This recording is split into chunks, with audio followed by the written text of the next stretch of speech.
Welcome to the realm where tales weave the fabric of our lives. From the tender whispers of bedtime stories that cradle our childhood dreams, to the grand epics that echo through the ages. Stories are the heartbeat of our existence.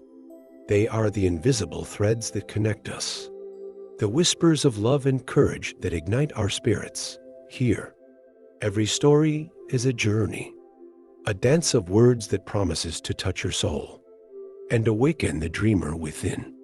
So settle in, dear listener, for a tale that will transport you to worlds unseen, to adventures untold. This is where magic begins. This is where you belong. Prologue. Whispers from the in-between, in the quiet hours of the night, when the world hushes its breath, and the veil between life and death grows thin. Have you ever wondered what lingers in the silence? What is death, if not the most profound mystery that life offers us? A question that has haunted humanity since time immemorial. They say life is a fleeting moment, a brief dance in the light before the inevitable descent into darkness. But what if death is not an end, but a beginning, a transition into an existence we cannot fathom, a realm where the rules of the living no longer apply? What if, in our final moments, we are granted the clarity to see the world for what it truly is, a tapestry of souls woven with threads of memories, love and loss? And what if there are those among us who can hear the whispers of the departed, guiding them through the shadows of the in-between? This is a tale of such a journey where the line between life and death blurs, and the echoes of the afterlife resonate with the truths we seek. It is a story that will lead you to question everything you know about the finality of death and the essence of your very being. So, I ask you, dear reader, are you ready to step into the unknown, to explore the depths of the in-between, and confront the enigma that awaits us all? Let us begin, for the story unfolds with a single, lingering notia note that reverberates through the silence, carrying with it the secrets of the afterlife. In the hushed sanctuary of a small church, Anna Taylor sat alone, her black dress a stark contrast to the white lilies that adorned the room. The air was thick with the scent of incense and sorrow at the front. A polished casket lay before the altar, a silent testament to the finality of death. Anna's heart ached as she thought of Mr. Petrov, her piano teacher. Now still and silent within the casket, he had been her mentor, her guide through the world of music, and now he was gone. The notes they had shared seemed to hang in the air, unfinished melodies that would never find their resolution. Elliot Deacon, the funeral director, watched Anna from a distance. His calm demeanor was a balm to the mourners. His movements measured and respectful, he approached Anna, his voice a gentle whisper amidst the quiet murmurs of the gathering. "Miss Taylor," Elliot said, "I know this must be difficult for you. Mr. Petrov was a remarkable man." Anna looked up, her eyes brimming with unshed tears. "He was everything," she replied, her voice barely above a whisper. "He understood me when no one else did." Elliot offered a sympathetic nod. "His legacy will live on through you and the music you create. He believed in you." As the funeral service commenced, Anna's mind wandered through memories of her lessons with Mr. Petrov. She recalled his patient instruction, his encouragement, and the joy they shared in each note played. With his passing, a part of her world had dimmed, the vibrant colors of life muted to grays. The final prayers were said, and the mourners began to disperse, leaving Anna alone with her thoughts. She approached the casket for a final goodbye, placing a piece of sheet music atop, a composition they had been perfecting together. Now a silent tribute to her lost mentor, Elliot remained nearby. A sentinel in the shadowed church, he knew the pain of loss all too well. The empty spaces left behind by those who depart. He also knew that sometimes The departed lingered, their presence felt in the spaces between here and the beyond. As Anna stepped out into the rain, the last to leave, she felt a chill that wasn't from the cold, a sense of being watched. A whisper in the silence that made her pause. She turned back. But the church was empty, save for the echoes of a life that once filled its halls with music. The story of Anna and the echoes of the in-between had just begun. Anna's apartment was a cluttered reflection of her inner turmoil. Stacks of sheet music teetered on the edge of the piano, and unwashed dishes piled high in the sink. The ticking of the clock was the only sound that filled the silence of the room. Paul burst through the door, his suit crumpled and his hair disheveled. "Anna, we need to talk," he said, his voice strained with urgency. Anna, sitting on the edge of the couch, her eyes red from crying, looked up at him. "There's nothing left to say, Paul. It's over," she replied, her voice hollow. Paul ran a hand through his hair, frustration etched on his face. "How can you say that, after everything we've been through?" Anna stood up, her hands trembling. "Because you don't understand me, Paul. You never did." She gestured around the chaotic room. This is me. And all you do is try to fix it, to fix me."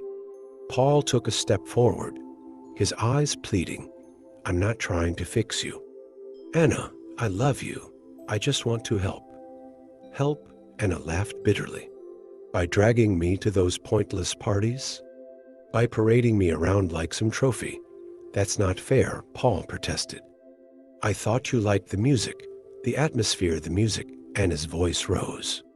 "The only music that matters to me is the music I create, the music Mr. Petrov taught me, and now he's gone, and I'm lost, Paul." Paul reached out to her, but Anna recoiled. "Don't," she said sharply, "just don't." There was a moment of silence before Paul spoke again, his voice softer. "I just don't want to lose you, Anna, not like this." Anna's eyes filled with tears. "You already have, Paul. I'm not the person you want me to be.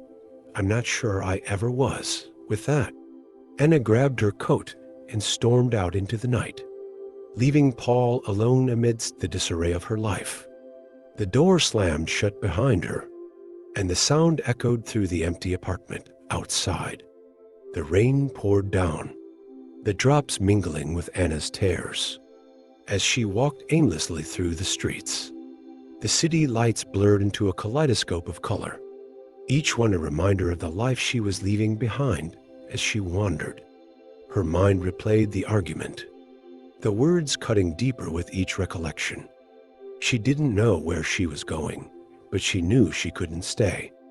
Not when every corner of her world reminded her of what she had lost. The storm raged on, mirroring the chaos in Anna's heart. And somewhere in the distance, the faint sound of a piano played, a haunting melody that seemed to call out to her, pulling her further into the night. The story of Anna's journey through the echoes of the in-between continued, each step taking her deeper into the unknown. Anna awoke to the sterile scent of antiseptics and the cold, hard surface beneath her. Her eyes fluttered open, revealing the stark white tiles of the ceiling. She tried to move, but her limbs felt heavy, unresponsive. "Ah, you're awake," a voice said. Smooth and controlled, it was Elliot, standing over her, clad in his impeccable funeral director's suit. His presence was a stark contrast to her own vulnerability. Clad only in a thin hospital gown, "Where am I?" and his voice was a mere whisper, her throat dry and aching. "You're in a place between places." Elliot replied cryptically, "A necessary stop on your journey." Anna's heart raced as she tried to sit up, but Elliot gently pushed her back down. "It's best if you don't move just yet. The transition can be disorienting." "Transition to where?" Panic edged into Anna's voice as she looked around the room, taking in the gleaming instruments and the table set with vials of unknown substances. To the in-between, Elliot said, his voice calm as he prepared a syringe. This will help ease the process. Anna's eyes widened in terror. What process? What are you going to do to me? Elliot's expression remained impassive. It's not what I'm going to do to you, Anna. It's what you're going to do for yourself. You're going to let go. I don't want to let go, Anna protested, her voice rising in a mix of fear and defiance. Elliot sighed, a sound that seemed almost out of character for him. I know it's hard to understand now, but in time, you'll see this is a gift. A gift? Anna spat the word out as if it were poison. You call this a gift? I'm not dead.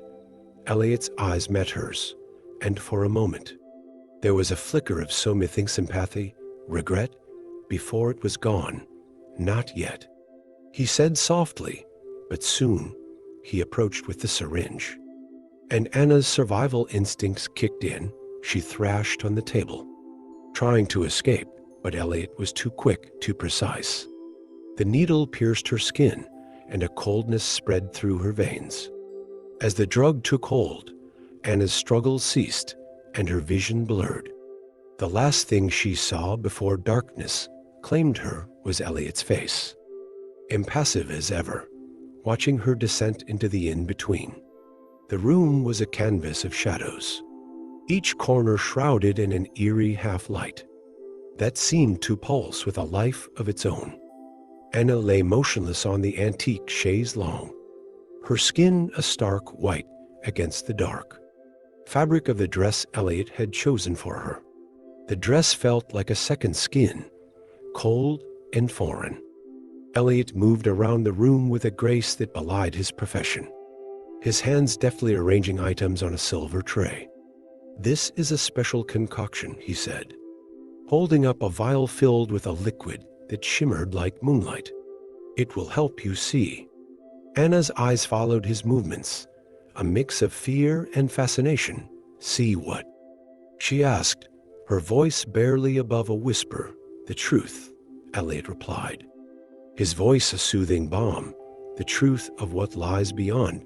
He approached her, the vial in one hand and a small, delicate glass in the other. Drink, he urged, and something in his tone made her obey. The liquid was bitter, coating her tongue with the taste of metal and earth. She shuddered as it slid down her throat, and almost immediately, the room began to warp and twist. Visions flickered before her ice faces she didn't recognize. Places she'd never been. A cacophony of voices whispered in her ear, some pleading, some commanding. She felt herself slipping, falling into an abyss that had no end. Stay with me.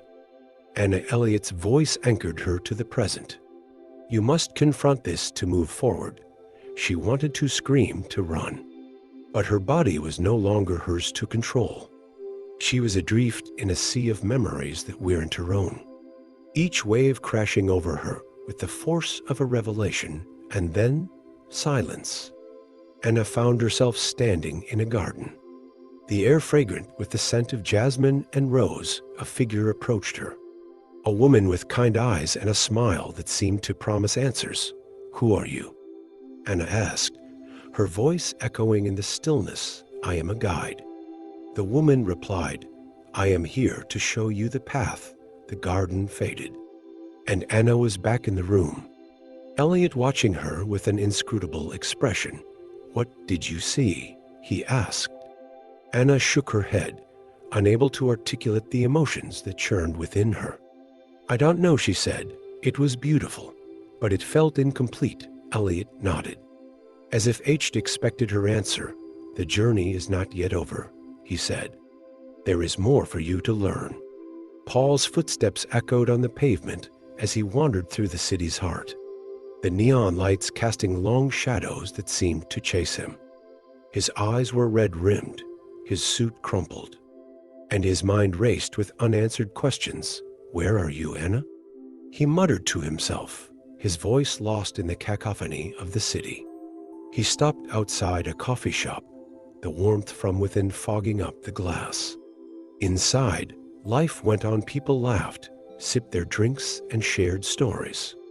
Paul felt like an outsider, peering into a world that no longer made sense to him, pushing the door open. He stepped inside, the bell jingling above him. The barista gave him a nod. But Paul barely noticed. He made his way to a corner table, pulling out a crumpled photo of Anna from his pocket. It was taken on a day much like this one, her smile a stark contrast to the storm brewing in his heart.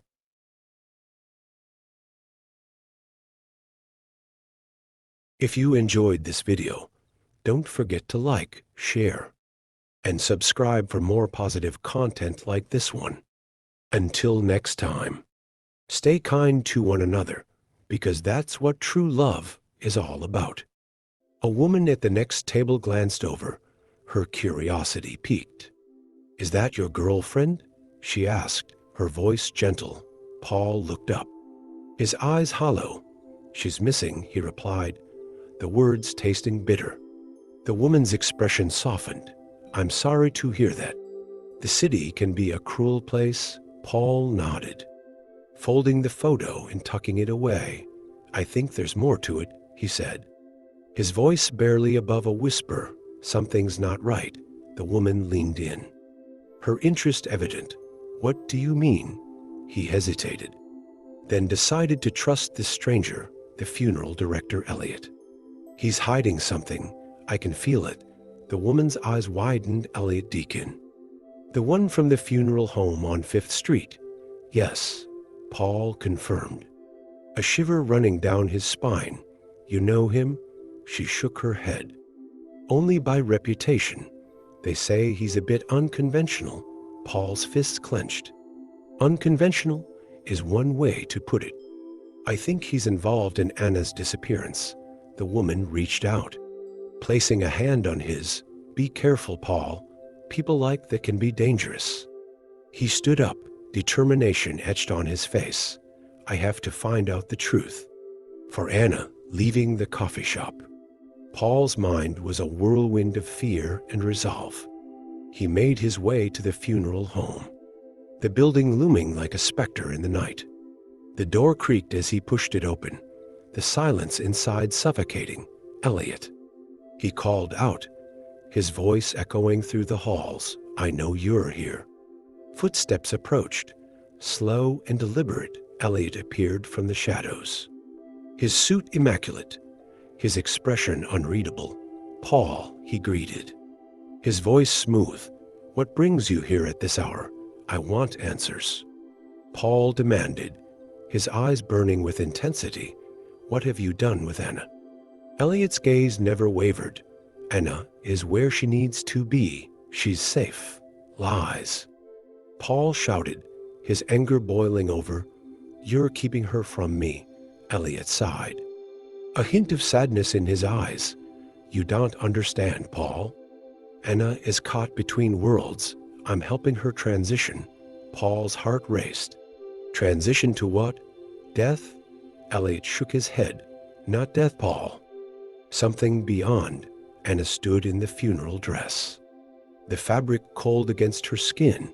The room around her faded away, and she found herself in a place that defied description, a realm where colors danced in the air, and the ground beneath her feet seemed to pulse with life. She wandered through this dreamscape, her heart pounding with a mix of fear and wonder. The air was filled with whispers, voices of those who had passed, each telling their own story of life and the beyond. "Where am I?" Anna called out, her voice echoing into the void. "You're in the in-between." A voice replied, soft yet clear. It was Elliot, appearing beside her as if conjured from the mist. "It's the space between life and what comes after." Anna looked at him, her eyes wide. "Am I dead?" Elliot shook his head. "Not yet. You're here because you're not ready to move on. Your music, it's keeping you tethered to the world of the living." Anna's thoughts turned to her piano, the melodies she had crafted, the notes that had defined her existence. "I don't want to leave my music behind," she whispered. "You don't have to," Elliot assured her. But you must decide what's truly important. Is it the music?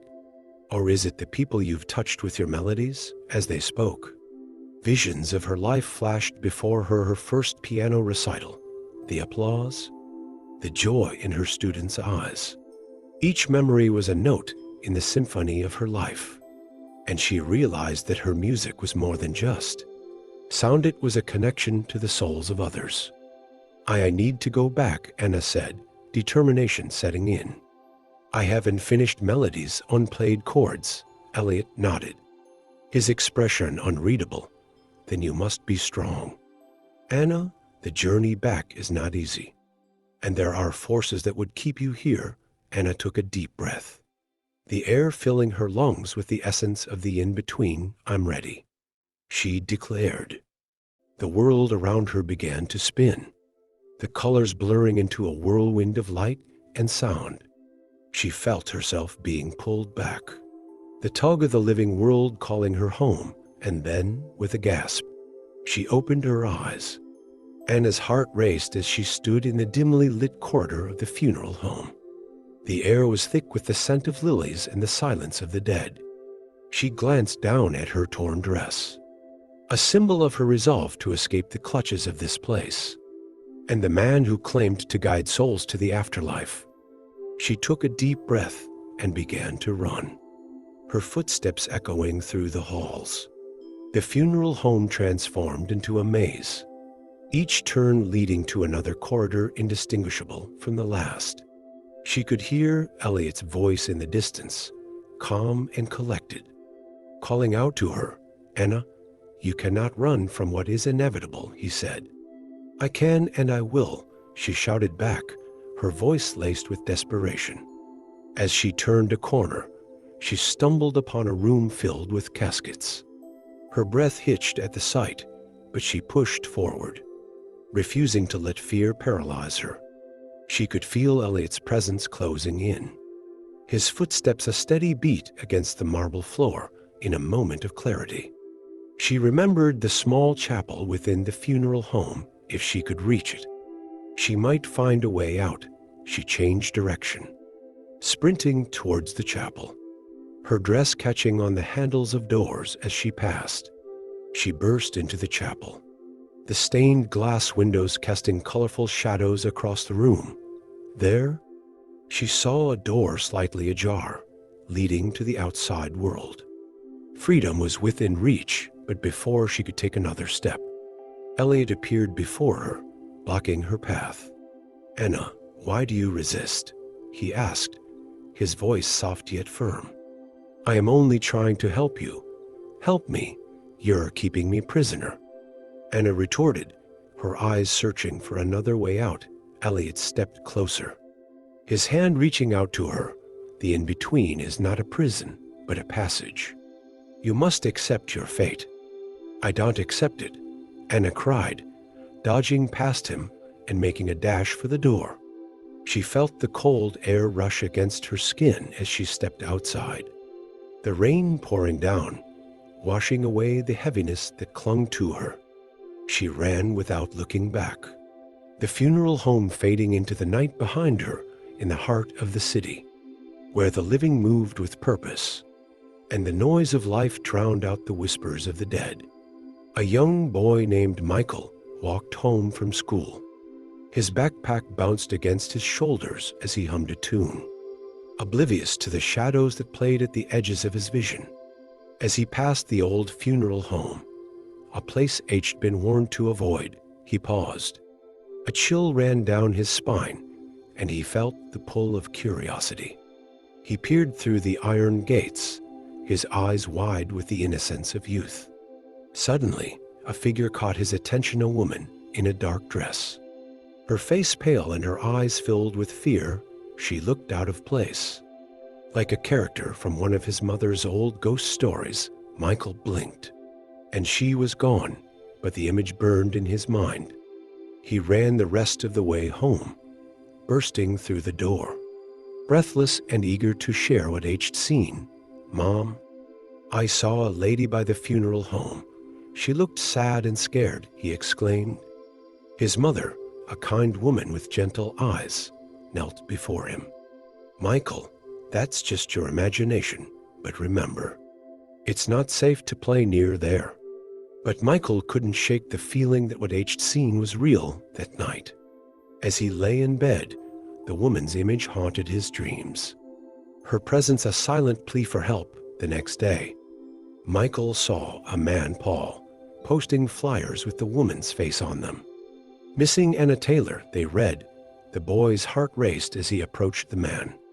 "Sir, I saw her, the lady on the flyer. She was by the funeral home." Michael said, his voice earnest. Paul's eyes widened. A mix of hope and disbelief. "You saw Anna? When? Are you sure?" "Yes, I'm sure. She looked real sad." Michael insisted. Paul knelt down, his expression serious. "Listen, kid, it's very important. Can you show me where you saw her?" Together, they walked to the funeral home, the place where life met death, and Michael pointed to the spot where he'd seen Anna. Paul's gaze was intense as he scanned the area. "Thank you, Michael. You've been a big help," he said, his voice thick with emotion. As Paul set off to uncover the truth, Michael watched, feeling a strange sense of pride. He'd become an unseen witness to a mystery that tied the living to the dead, and his sighting of Anna had ignited a spark of hope in the search for answers. Paul stood alone in the dim light of dawn, the chill of the morning air biting at his skin through his black suit. The funeral home loomed before him, its walls holding the secret of Anna's. A secret he was determined to uncover. He pushed open the heavy doors and stepped inside, the silence enveloping him like a shroud. The scent of lilies and the faintest hint of embalming fluid hung in the air, a stark reminder of the finality that awaited in the viewing room. Anna lay in repose, her hands clasped over her chest, a serene expression painted on her face. But Paul knew better. He knew the turmoil that had raged within her, the fear and confusion that Elliot had sown. "Anna, my love, I can't believe this is where our story ends," Paul whispered, his voice breaking as he approached the casket. He reached out, his fingers trembling as they brushed against her cold, pale cheek. Memories flooded back their first meeting, the laughter, the tears, the music that had been their connection. Now, all that remained was silence. As he stood there, lost in grief, a shadow fell across the room. Elliot Deacon, the funeral director, appeared like a specter, his presence unwelcome. "Mr. Deacon, what have you done to her?" Paul demanded, his eyes blazing with anger. Elliot's gaze was steady, unfazed. "Mr. Taylor, I've done only what was necessary. Anna is at peace now." "Lies. There's something sinister at work here, and I will find out what it is," Paul retorted, his fists clenched at his sides. Elliot sighed, a calculated gesture of sympathy. "You're in pain, I understand. But sometimes we must let go and accept the mysteries of life and death." Paul shook his head, his resolve hardening. "I will never accept this. Anna deserved better than to be a pawn in your twisted game." Without another word, Paul turned and left the room, the image of Anna's still form etched into his memory. He knew that this was not the end. He would fight for her, for the truth. No matter what it took. The viewing room was silent, the kind of silence that seemed to press against her ears and fill the space with an invisible weight. Anna lay still, her body adorned in the black dress that Elliot had chosen, her hands folded neatly on her chest. The room was cold, the air still, as if time itself had paused in respect for the dead. Anna's mind, however, was anything but silent. She was trapped in a limbo, caught between the world of the living and the peace of the afterlife. She could hear the faintest sounds, distant rumble of thunder, the soft ticking of a clock somewhere in the funeral home, the occasional murmur of voices as people came and went, preparing for her final send-off. As the hours passed, The room began to fill with mourners. Soft sobs and whispered condolences created a murmur, like the rustling of leaves in a gentle breeze. Among the sea of black attire and somber faces, Paul stood out. His eyes were red-rimmed, his face etched with grief and confusion. He approached the casket, his steps hesitant.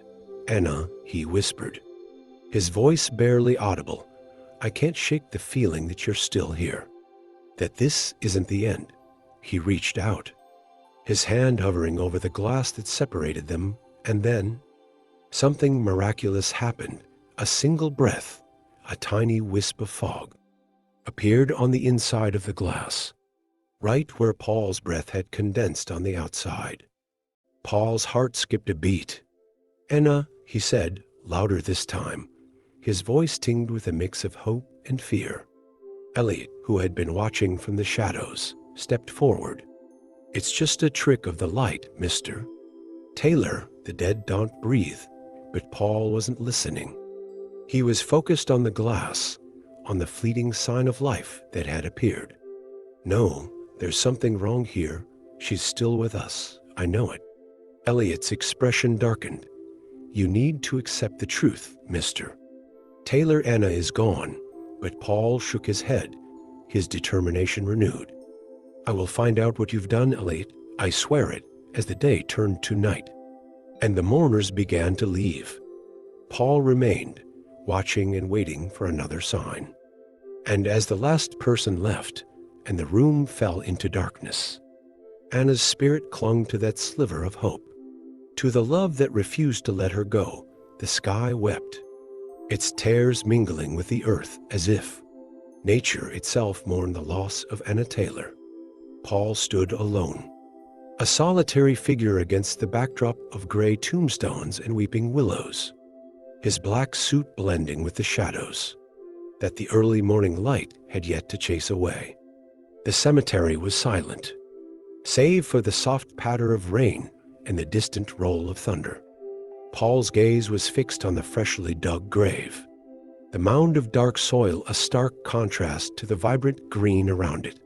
The headstone was simple, a slab of marble with Anna's name etched into it. The letters filled with raindrops. He could almost hear her laughter, see her smile, but it was all just echoes in his mind now. A rustle of movement caught his attention, and he turned to see Elliot Deacon approaching, his umbrella shielding him from the downpour. The funeral director's face was impassive, his eyes hidden behind a pair of dark glasses.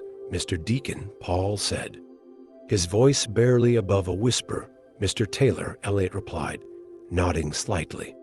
"I trust everything was to your satisfaction." Paul clenched his fists, the anger and suspicion that had been simmering within him threatening to boil over. Was it all just a job to you, preparing her, burying her, as if she was nothing more than another task to be completed? Elliot's expression remained unchanged. "We all have our roles to play, Mr. Taylor. Mine is to ensure the departed are given the respect and care they deserve." But was she really gone? Paul's voice cracked with emotion. "I saw her, Elliot, in the viewing room. There was a breath on the mirror. She was alive," Elliot sighed, closing his umbrella as he stepped closer to the grave. "Life and death are not as clear-cut as we'd like to believe. What you saw was a natural reaction, nothing more." Paul shook his head, refusing to accept Elliot's explanation. "No, there was something more. Something you're not telling me. What did you do to her, Elliot?" The funeral director looked away, his gaze lost in the distance. "There are things in this world that are beyond our understanding, Mr. Taylor. Sometimes it's better to let go and accept the mysteries that we cannot solve." Paul looked back at the grave, the finality of it all sinking in. "I can't accept it, not until I know the truth." Elliot placed a hand on Paul's shoulder, a rare gesture of comfort from the usually stoic man. "In time, perhaps you will find the answers you seek, but for now, remember her as she was. cherish the memories, and let her rest in peace. As Elliot walked away, leaving Paul alone with his grief and unanswered questions, the rain began to ease, the clouds parting to reveal a sliver of blue sky. Paul took a deep breath, the scent of wet earth and rain-soaked flowers filling his senses. He whispered a final goodbye to Anna, his words carried away by the wind. And in that moment, he felt a sense of peace, a fleeting connection to the woman he loved, as if she was reassuring him from the in-between. The cemetery slowly came to life as the day progressed, but Paul remained, a silent guardian of the memories and love that would never fade. And as the sun finally broke through the clouds, casting a warm glow over the grave, Paul knew that Anna's spirit was free. Even if the mystery of her death remained unsolved, the story of Anna Taylor ended not with answers, but with the enduring power of love and the haunting beauty of the unknown. And for those who ventured close enough to listen, the echoes of the in-between would whisper their secrets. Forever etched in the annals of time, epilogue, the silence after the echo. As the final notes of our tale fade into the hush of twilight, we find ourselves lingering in the quiet aftermath, where the whispers of the in-between have stilled, and the echoes of our journey have settled into silence. In the wake of Anna's story, we are left to ponder the delicate threads that bind us to this world, and the enigmatic pull of the one that lies beyond. What is death, if not the ultimate passagia journey we all must take, yet one that remains shrouded in the deepest of mysteries?